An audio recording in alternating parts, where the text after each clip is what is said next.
Having completed this section, you should now understand the difference between mergers and acquisitions, and be able to describe why firms engage in M&A, but also what makes these forms of corporate strategy so difficult to execute. To summarize, a merger occurs when two or more firms are combined into a new legal entity. An acquisition occurs when one firm is incorporated into another via purchase.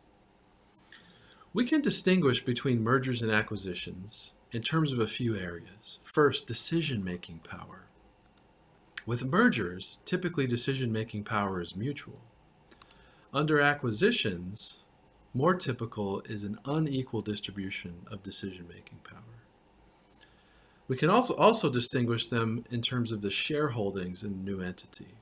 With a merger, typically there's a one-for-one stock exchange.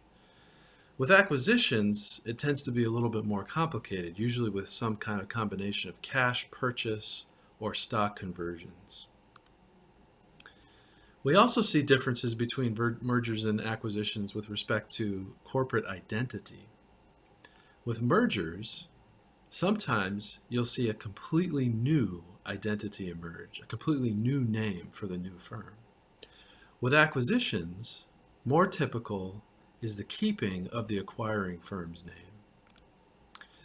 Mergers and acquisitions tend to be successful when the resulting firm can expand its product offerings or generate economies of scale or scope that it could not prior to the merger or acquisition. Mergers and acquisitions tend to fail because either the acquiring firm overpays for the target firm, or cultural problems occur in the combined firm, or the products of the combined firm are poorer than expected. Research on mergers and acquisitions suggests three outcomes occur consistently, particularly with respect to acquisitions. First, the acquiring shareholders lose money, almost always.